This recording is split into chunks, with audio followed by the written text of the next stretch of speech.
Good morning to everyone. On behalf of Nagar Shikshan Mandals and Kamla Reja Foundation, I'd like to invite you all for Krmls 2023. Kamla Reja Memorial Lecture Series is a platform to discuss and debate the newer forms of knowledge that are often produced outside the KRVI academic environment. And for KRVI, it is particularly to recognize the knowledge that often challenges the notion or settled knowledge over a period of time.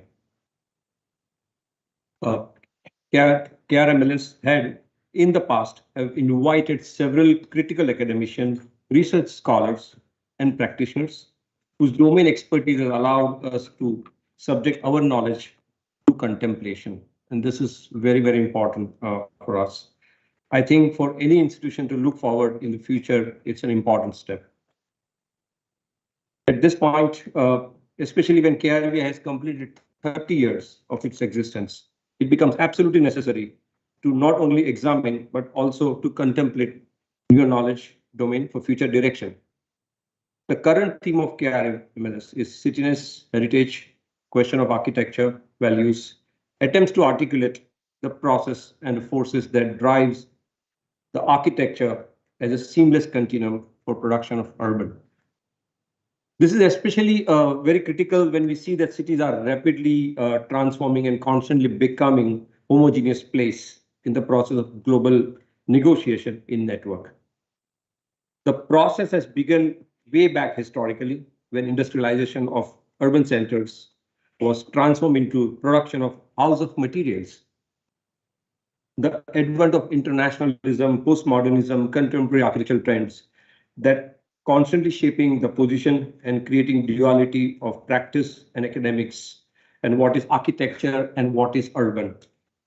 While urban thinkers are prominently endorsing the idea of place, community, and environment in recent time, while architectural practice is often reduced to an enterprise of global aesthetics. Such dualities are also constantly bringing newer conflicts and issues, compelling the urban and architectural critic to rethink the nature of urban process and architectural production that are not only appropriate to the place, but also hinging on idea of region, environment, and ecology. Today, I'm quite happy about two things. First of all, we are all meeting in physical space. Many of us have been, talking to each other online for last almost 2.5 years. It's good to have them all here. And secondly, we are fortunate to have a much awaited guest with us to deliver his talk on his recent publication, which are challenging the engaged process in many ways. With this, I would like to invite Shantanu Poredi to introduce the guest and take the event forward. Thank you very much.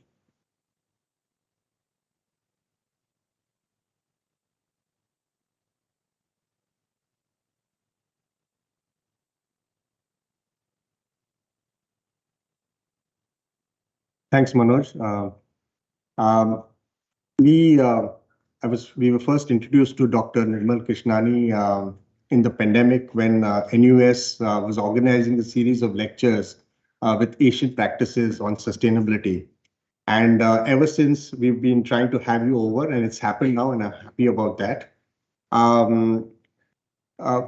It gives me great joy to introduce Dr. Kishnani here, and his journey regarding sustainability on this planet has been long, but pardon me because I've compressed that journey into 3 minutes, so you'll have to bear with that.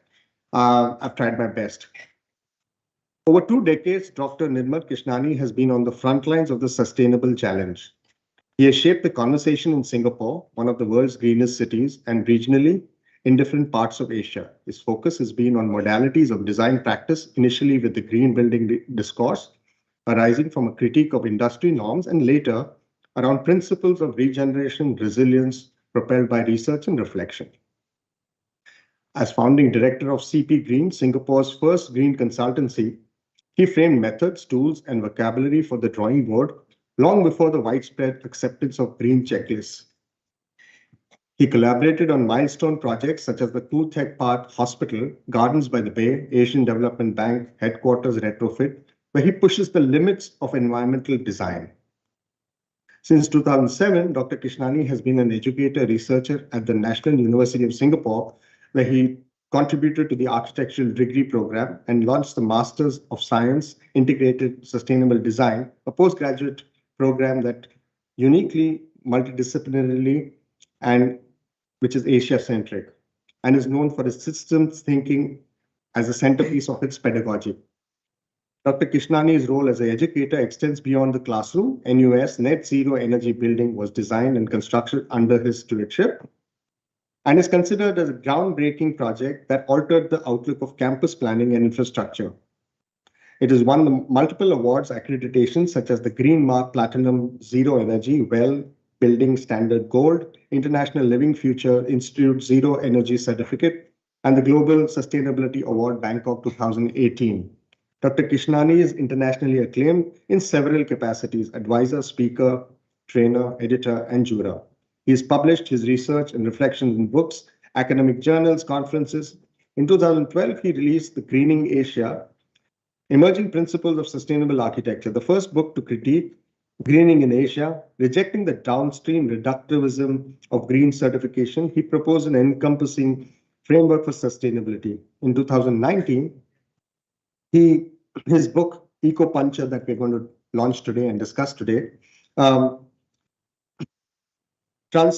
Transforming Architecture and Urbanism in Asia, was described by Paul Hawkins, the world-renowned environmentalist, author, and activist, as an extraordinary manifesto of transformation of human settlements, a critically important book that comes at a critical turning point in the life of the planet.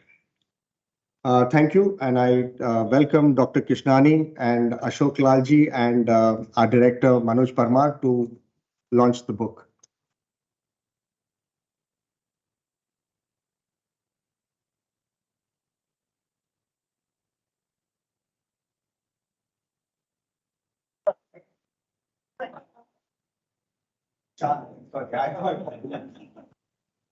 Okay, so I've never done it before. So you'll have to coach it.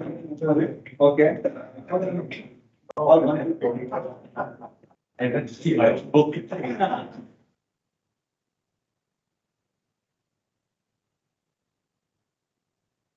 So different from starting a ribbon.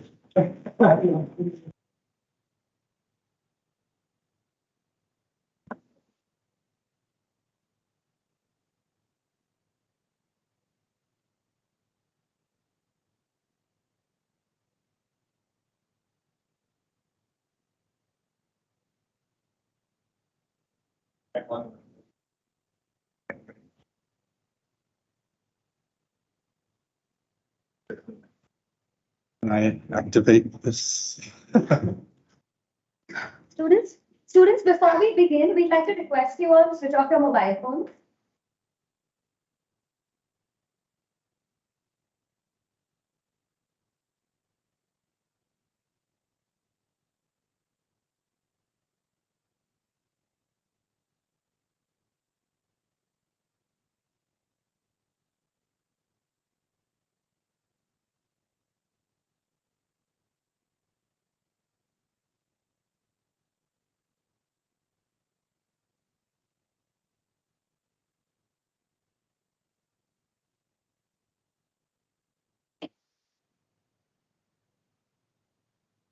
Okay, great. Well, Shantanu, thank you so much. It's long overdue, my trip to Mumbai, and Dean Ainsley and Manoj for your hospitality. Ashok, thank you for being here.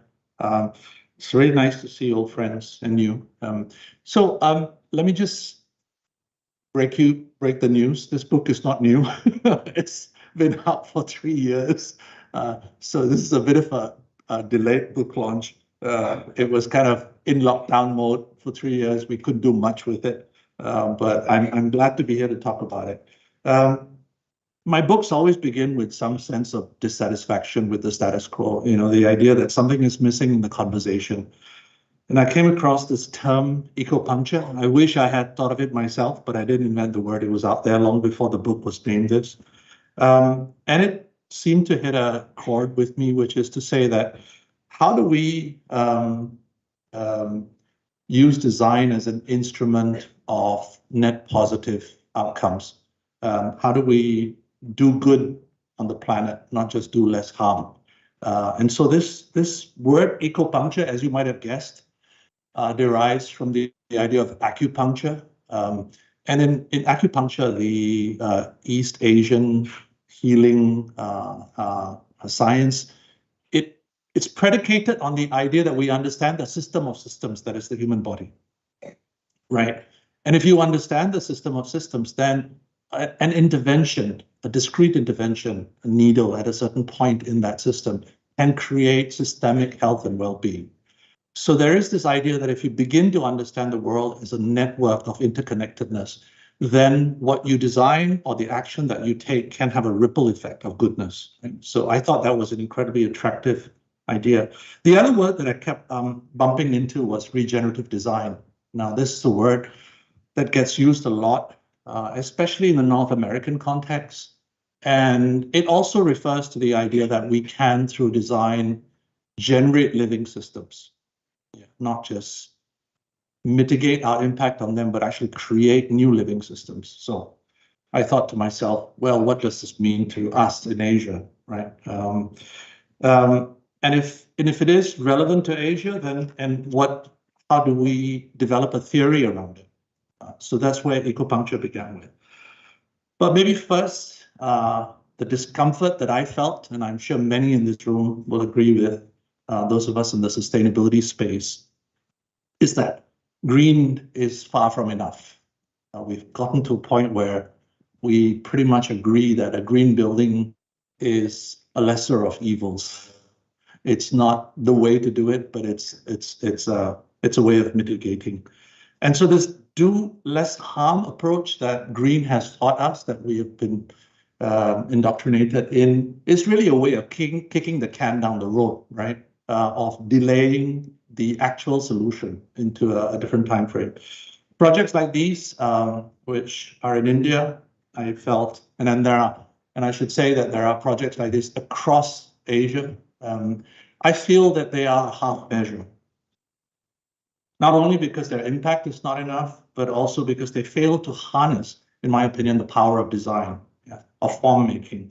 So within the idiom of international style, we focus on the efficiency of the parts at the expense of the whole. So we worry about the efficiency of lights or air conditioning systems, but the architecture carries on as usual, right? There is no rethink of the whole. Now we're seeing a push towards, let's call it super green developments, developments that minimize their impact. And typically these do so by consuming zero energy or zero water. There is a kind of a quantifiable number that we put on these buildings and say they approach zero. You'll notice that my super green is not actually in the middle where it's zero impact. I don't think that is possible by a simple process of accounting, but it's getting there. It's striving to be minimal. So there are many projects like we see these across Asia. Sometimes this idea of minimal impact creates new form thinking. It kind of helps us to reposition the vocabulary of design, the syntax. Sometimes it's a question of how do you integrate technology, a solar roof on a building that is otherwise not engaging with it. Yeah. What is happening while we are busy making platinum buildings and zero energy buildings was my question. Yeah. And here, I think there has been systemic failure all around us. Urban systems have begun to fail. Let me quickly share with you a few examples of what I mean by systemic failure. City of Bandung in Indonesia is the second largest metropolis after Jakarta. For the past few decades, it's seen a massive expansion of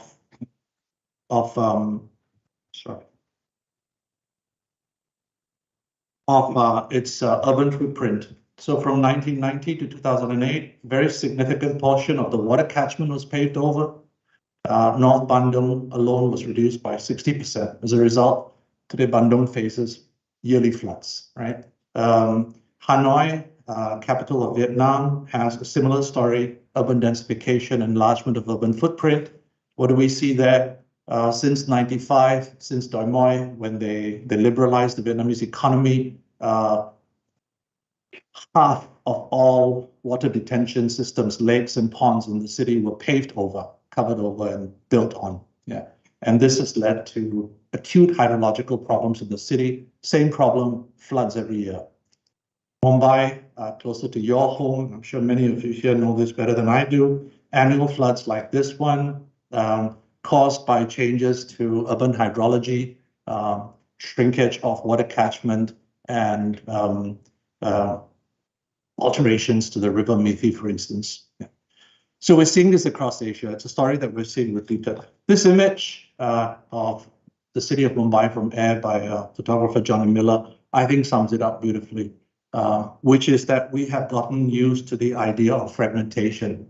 Yeah, the idea that the city is divided into zones for some groups over others. The city is divided into built and natural systems. And the two things are separated very often by hard edges. Now, it's easy to visualize in this photograph that a platinum-rated LEED certified building will sit right next to a slum. That's okay. It's easy to visualize that because that fragmentation has led us to believe that if we somehow improve one part at a time, one building at a time, the whole will get better. Obviously not the case, right? Part and wholes do not always require the same set of actions. So let me show you a few examples from my book, where I began to explore this idea of systemic failure and what design can do in response to that. There were several underlying assumptions about systems and system failures, and one of them was that there is a dichotomy between the human-made and the natural. That we can have one at the expense of the other, yeah, that they don't necessarily connect with each other.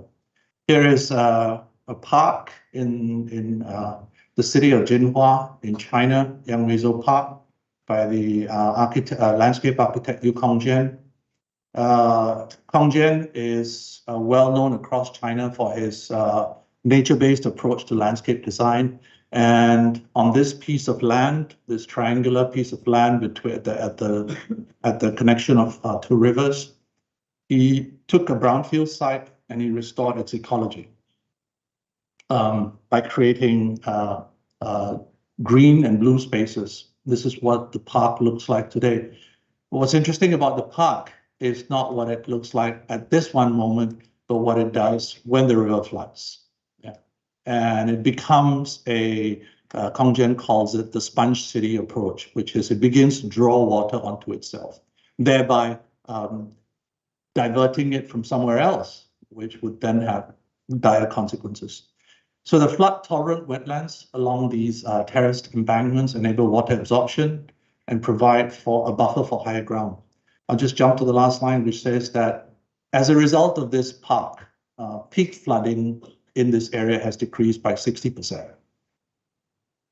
So in Kongjian's vocabulary, we have to learn from nature. We have to adapt principles of nature, whether we are restoring ecological systems or creating new constructed ecosystems. But we have to understand how nature functions. And so the idea of doing good as we cross over from doing less harm and doing minimal harm and going into the space of doing good requires us to understand how nature constructs. How do we live in harmony with nature? Here's another project, this time from Seoul in South Korea, the Chungnichon restoration. Chungnichon was a stream that was paved over in the 70s, and they built a highway on it, because that was a time when we thought the car was king, right? And everything was surrendered to mobility systems. By the late 1990s, this area in the city had become congested and polluted. It took a mayor in 2002 to say we're going to unearth it. And he did it very quickly in 4 years because that was his tenure. He had 4 years timeline to get it done. And this highway was taken down and the stream was unearthed. Yeah. And that led to the creation of this linear park in the city area. There are some 60,000 visitors to this park every day, and it has seen a resurgence of biodiversity, attracted to greenery and the clean water. Pollution levels are down. Urban heat island effect has subsided by about 3 degrees centigrade.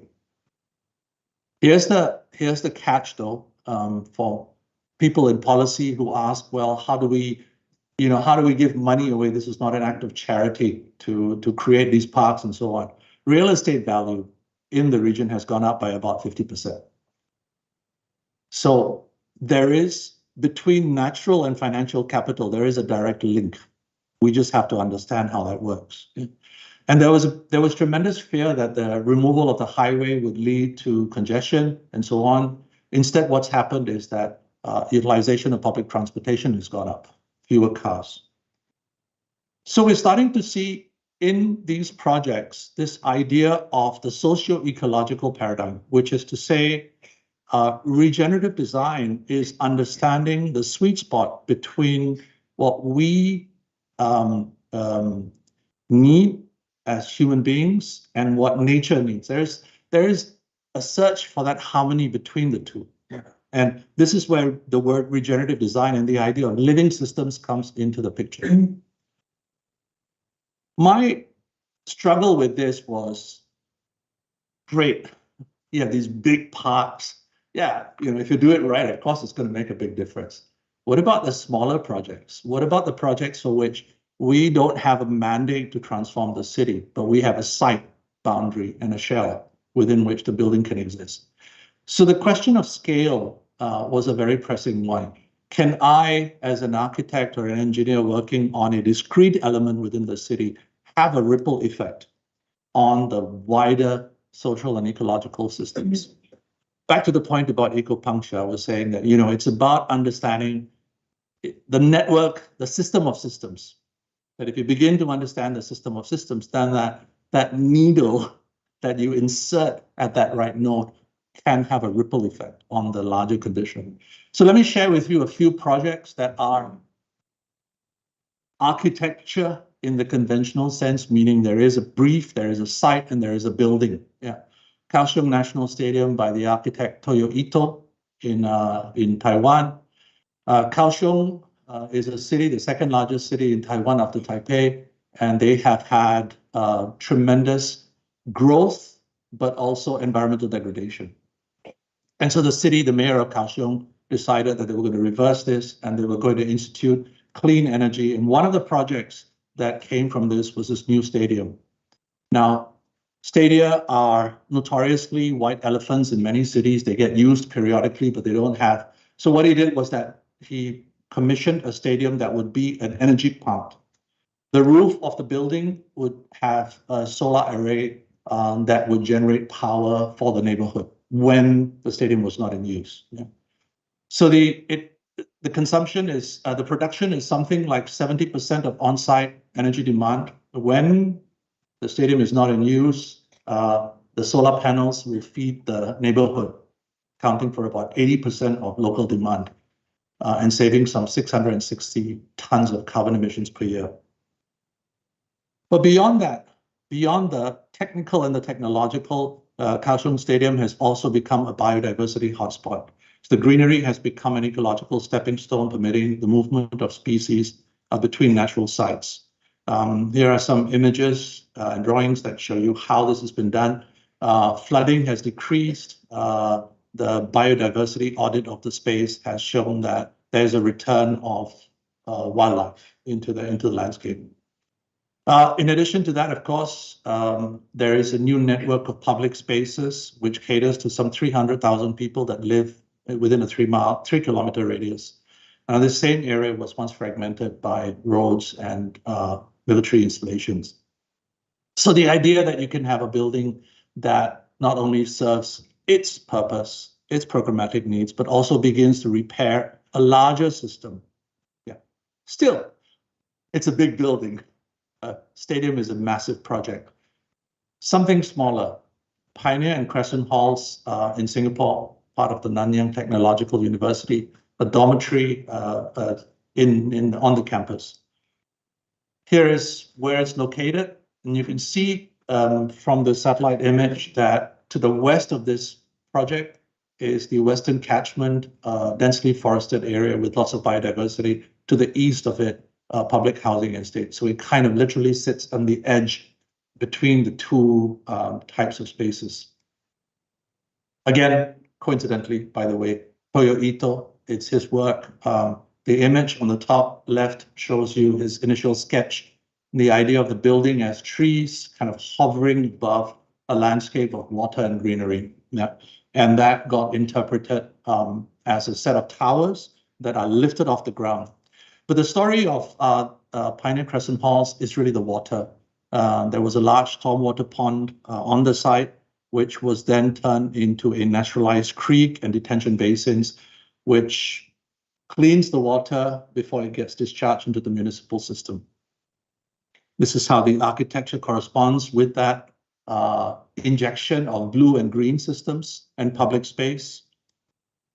And from 2,000 cubic meters, the on-site capacity was increased to 5,600 cubic meters.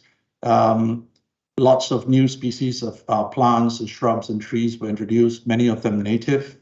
And even though I know of no audit that has been carried out, if you ever are in Singapore and you visit this project, you will be amazed by how much biodiversity is visible. You can hear and see birds and butterflies and insects. But this is the clincher. This is the center of that that space, you know, and this is a public space that is open to the housing estate across the road, to the university campus, and so on. Yeah, deeply biophilic, but not in a decorative way. You know, this kind of feeling of a wilderness in the city. Yeah. You know, we always think that we need lots. We have to do a lot to bring nature back, but you'd be surprised how little it takes. Something like this can become a biodiversity hotspot within a matter of a year. Yeah, it's not a huge project. Organonandi project in India, featured in my book.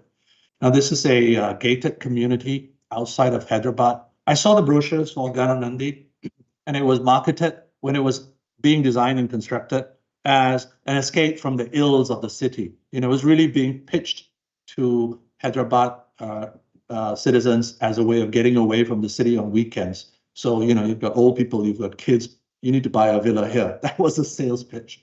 But it went beyond that.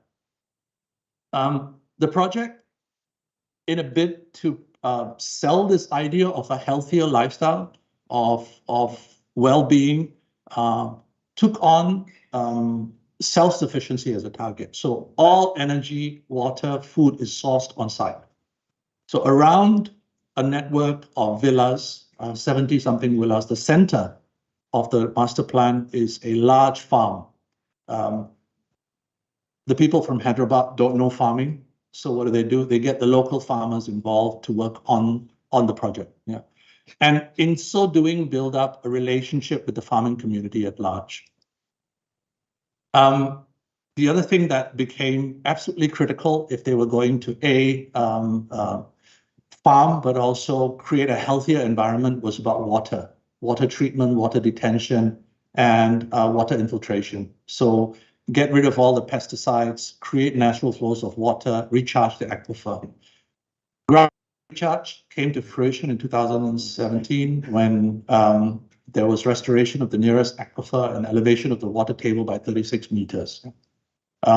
The estate has also become an advocate now for better farming techniques through seminars and events that are held on site.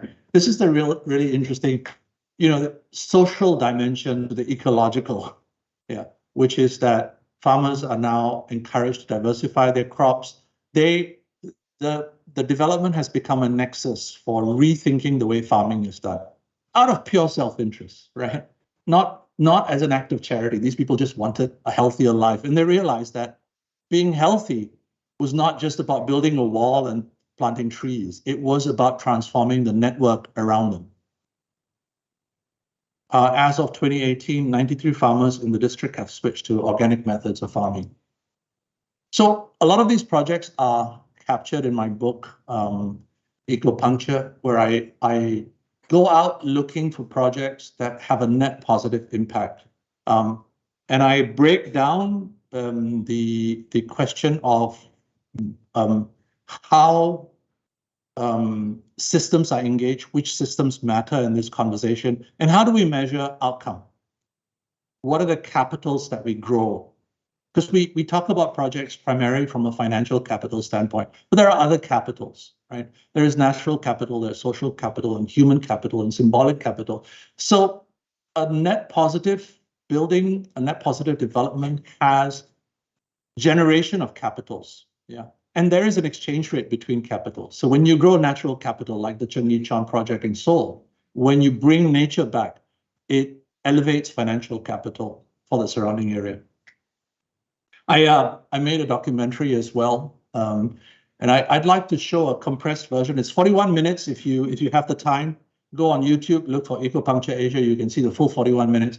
But I'll just show a short version of that now.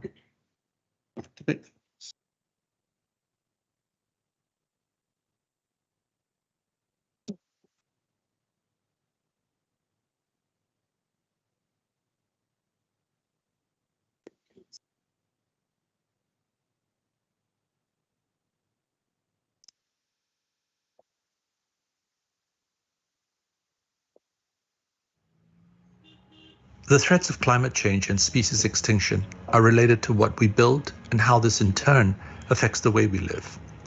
This is particularly urgent in Asia, where change is happening at a fast pace. There is an emerging view here that small steps are not enough, that we must take a big step forward. Some Asian designers show us how this might be done, how the very act of design can become a force of positive change. For about 18 years, we've been looking at ways of incorporating greenery on the roofs and other areas of buildings. And then a few years ago, we thought, once we've got this sort of infrastructure of life-bearing areas of the building, you can actually think a little more strategically about what that might be. This greenery could perform other services such as food and vegetables or supporting ecosystems. I think it's a whole great and exciting new avenue to think about designing for life rather than just designing for humans.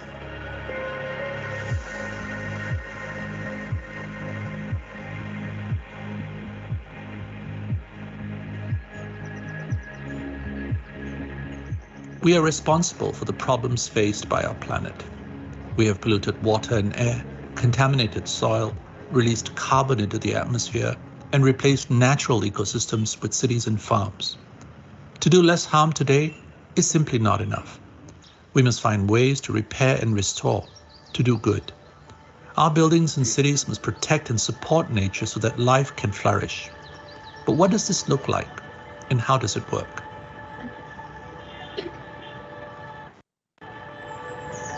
Oasia Hotel Downtown is a 27-story mixed-use development comprising commercial component of offices and hotel component above the offices. It's an almost 200-meter tall tower, which has only a footprint of 45 meters.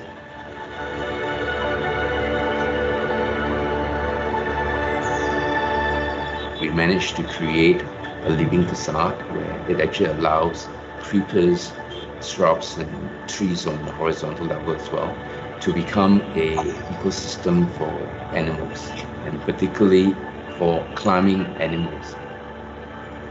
With a post-construction survey and audit, we have found animals able to moving on to the building itself. We realized that if the buildings of this nature were next to parks, we could extend the urban habitat substantially. Oasia Hotel Downtown is an example of constructed nature, the overlay of human-made and natural systems. But how do designers begin this process of integration, and how can they know if it will work? We need a more effective, more inexpensive, and more multifunctional landscape approach. Underneath is the nature. above is culture. You cannot separate culture from nature.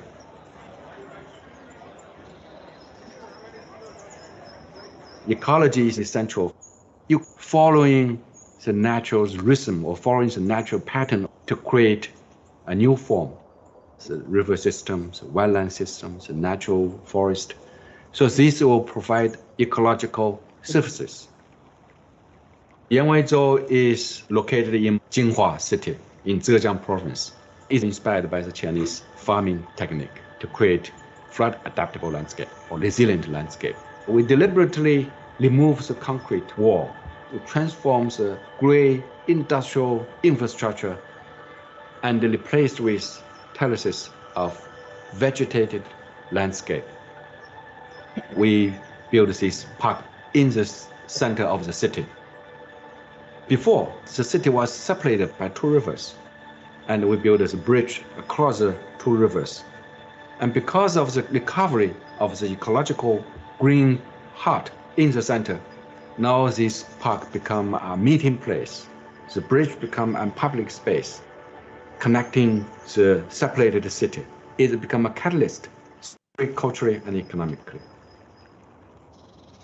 We are quickly discovering that nature sustains our lives through the services it provides, and that we must not disrupt these services.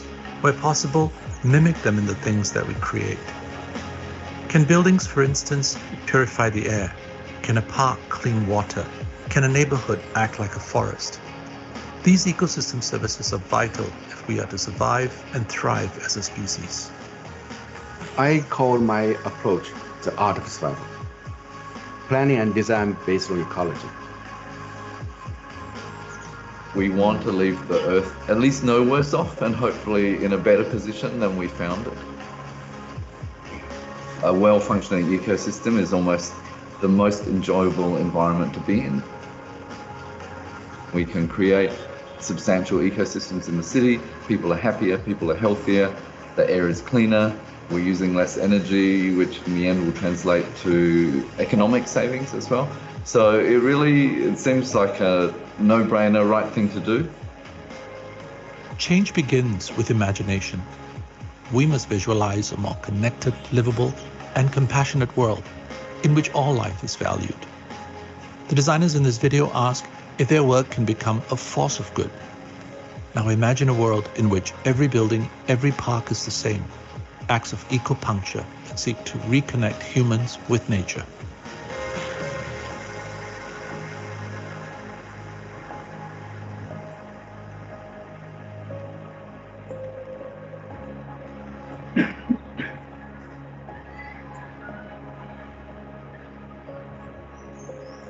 Feedback.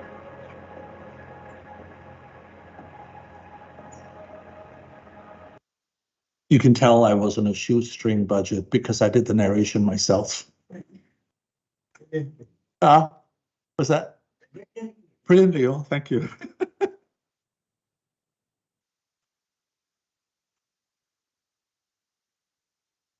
Yes. So let me just end off by breaking it down. What is ecopuncture? Three aspects to this. One is acts of design that create a surplus of life-sustaining resources and capitals. And what do we mean by that? By that, we mean that it has the capacity to generate, store, and manage circular flows of energy, water, food, and materials. Yeah. A project that provides not just what it needs, but what it can share, like the stadium, for instance, which was providing a neighborhood with energy. They are regeneration of lost and degraded systems, both human and natural.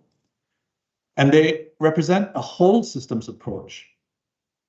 Here, the key is connectedness and reciprocity, where the exchange between elements is the key, not the design of the element itself, but how it communicates with the world around it. If you're interested in regenerative design, may I encourage you as a pitch to listen to my podcast next week, shamelessly asking you to do so. I've got a podcast which is called Ecogradia, and on Tuesday, I will be releasing an episode which features Krishna du Plessis from South Africa and Bill Reed, who are both thought leaders in regenerative design. By the way, I've had Ashok on this episode, Ashok Lal. If you haven't listened to the podcast, you most definitely should. If nothing else, his episode. I thought it was an incredibly engaging conversation. And finally, what does this mean for the way we teach? So I run a postgraduate program at the university. And I think that Mansam and I, who's a co-program director, we struggle with this idea of regenerative thinking, of systems thinking. How do we operationalize this in the learning of the built environment, how we create the environment? And we are, through Studio, we explore the different principles of systems integration, whether it's about 3D planning, verticality, of, if the crux of the problem is connectedness and reciprocity, then surely we should pay attention to boundaries and edges, because that is where these exchanges take place. So architecture not as an entity, as an object, but as a set of relationships. Yeah. So this is something that we continue to explore semester after semester in the program with Mansam. So I'll end with that. Thank you very much for your attention, and thanks again for the invitation.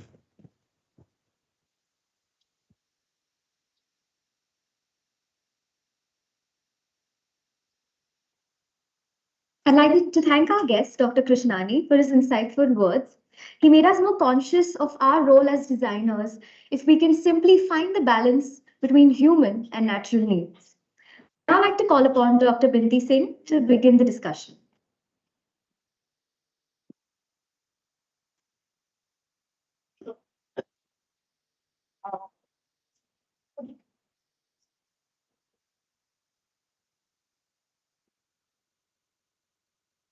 Let's look at the camera.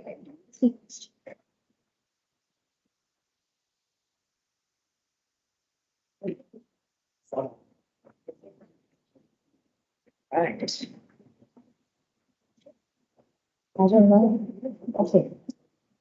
So I have been going through your book since the past 1 week, and I saw your examples, and I was intrigued to ask you this question to start off conversation with you. Is A bit louder. I will. The way you have treated this engagement of human civilization with nature, and that conversation I found very interesting in the book, and the way you said that, the urbanization story of human civilization and its engagement with nature, and at the turn of the 20th century, it was all about, our relationship with nature was about documenting and classifying and harnessing the forces of nature. And I think most of it continues even today. But now is the time for a reconciliation. Now, my question to you is, what are your recommendations for resource-poor cities of the global south, especially India, and which are in the cusp of growing challenges of urbanization, of better infrastructure and habitats, and also the challenges of the climate crisis? How would you help us solve that riddle? Okay. Yeah, that's a tall order. I don't think the book was ever as a guide to solving the problem, but it was an exploration of how we begin to understand this dichotomy. And it's so ingrained in us, isn't it? That we, even the way the question is worded, it feels as if we have to pick between things. That, if we have to build infrastructure, or we have to have parks, nice parks to visit. It's a Hobson struggle. I mean, I don't think, I think that what the projects, and I see the book as a journey of learning. It was never written as a manifesto. It was always a question, and then these projects revealed what could be, right? And I think what I learned from these projects is that it isn't an either or. it is this and that. It's not a this or that. It's a this and that. And actually, that there is there's value to be had in thinking like this. I mean, Yu Kongjian said it in the video. He said, you know, it's an inexpensive way of doing stuff. So why aren't we doing it? You know, if we harness water treatment with natural systems, or if we clean rivers, we actually economically it makes more sense. You know, the challenge with these projects is how do we define value? Is it short-term value or is it medium and long-term value? And we get into difficulties there because too often developers think short-term. They want to invest and get their return on investment very quickly. But these questions cannot be resolved with short-term profit-taking. But the idea of capitals theory, again, you know, capitals theory has been out there for a long time in economics. You know, the idea that there are multiple capitals, not just financial, but social and human and natural. If you begin to look at these capitals as being of value and worth themselves, then to create human capital or to create natural capital that has an impact on financial capital makes perfect sense. You know, if we only talk about capital and wealth from a financial standpoint, then we'll hit this wall over and over again. We have to begin to see value as multiple capitals. Yeah. And there is a lot of research, by the way, that's going into how capitals affect each other. For instance, we know now that if you increase natural capital, if you bring nature back into the city, that has impact on healthcare in the city. You know, in the long run, you spend less on national healthcare, public spending. So there are trade-offs here that we just don't want to acknowledge. In fact, I saw in your the last video, financial sustainability. In fact, there's a lot of talk about ESG these days. So, the question is, how do we measure?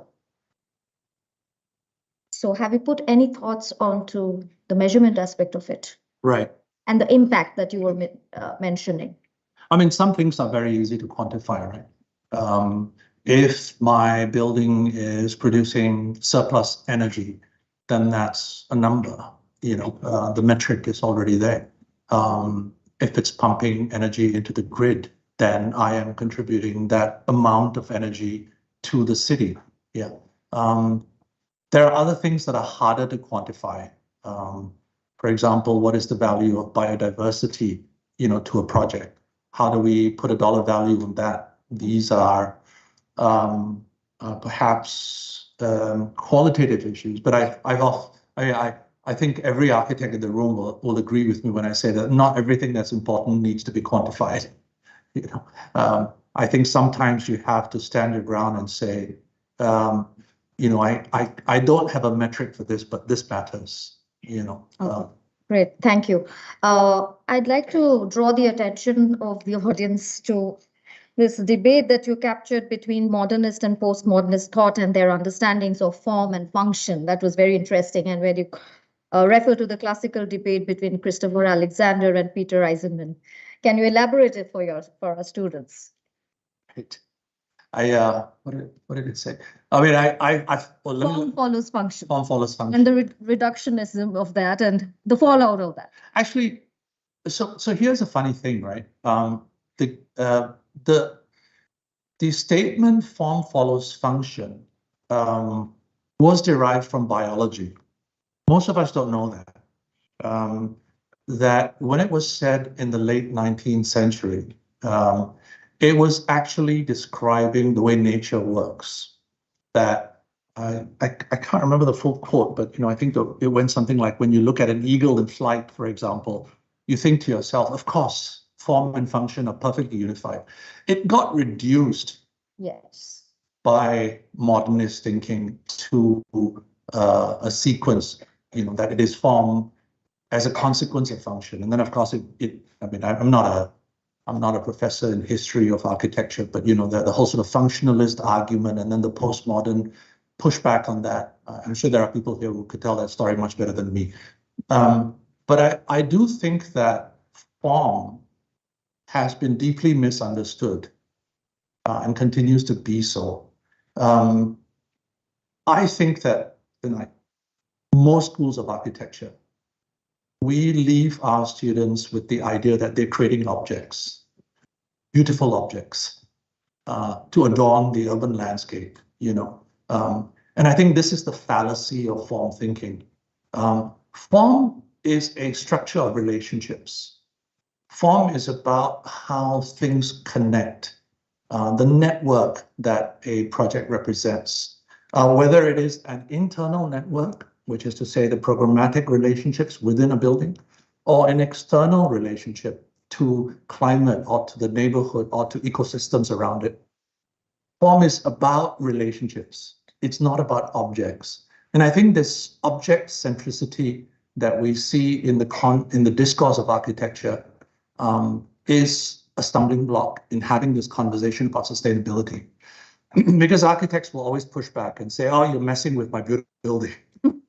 But, and I like what Mansam and Richard, who I interviewed for my podcast, I asked them, I said, many people call your buildings ugly. How do you feel about that? He says, well, I think we're doing something right. And I think the idea that form is a syntactic sort of, a compliance with certain stylistic imperatives, this is the problem of the conversation we're having. And one of the things that I tried to argue for in the book is how do we define form differently, not as a modern, postmodern conversation, but rather from an ecological, socio-ecological standpoint. If we begin to think about form in response to socio-ecological paradigms, then we begin to realize that the building exists within a network. It represents a network. It exists within a wider network. The job that it does, it has conversations across scales. And the form either facilitates the reciprocity of these conversations or it inhibits it. Thank you so much. I think now we open the floor for questions, if any.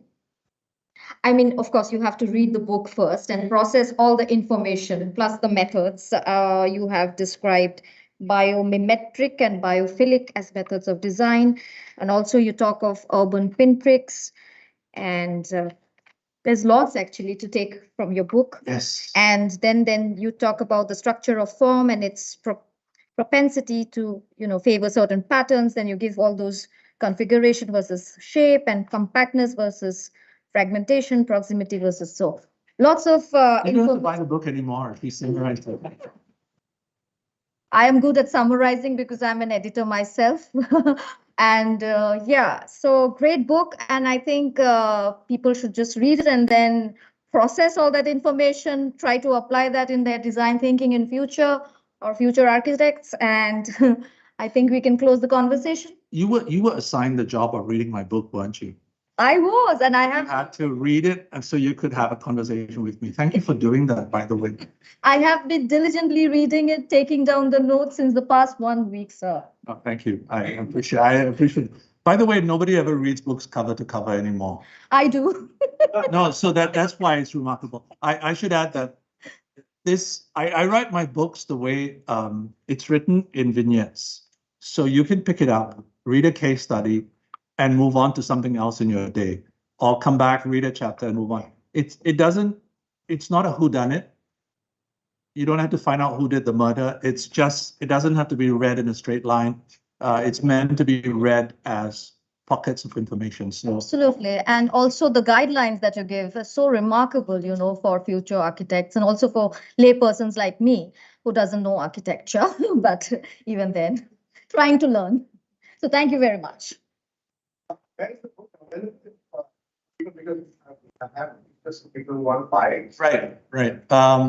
I can send you a link to that. Yeah. And once, so just wait for, I'll send to Shantanu and then he'll circulate it to whoever needs it. I mean, I should say, by the way, that if I may just announce the sponsorship, the launch of the book has been facilitated by the generosity of many sponsors.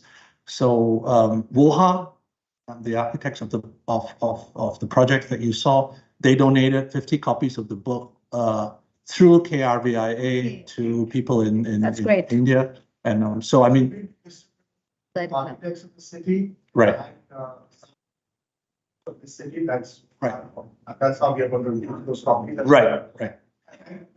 Wow. Yes, I must acknowledge the sponsors. They've been incredibly generous. They've sent books to China, to India, to Africa. We require them more than anybody else in the world right now. Thank you very much. Thanks.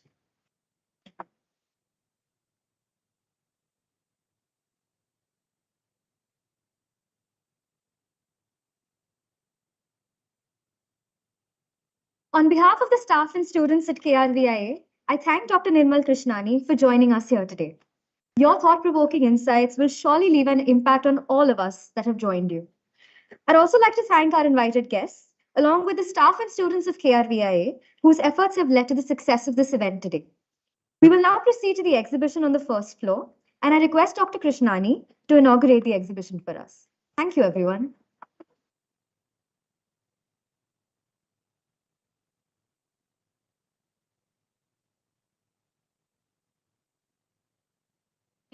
It's clear.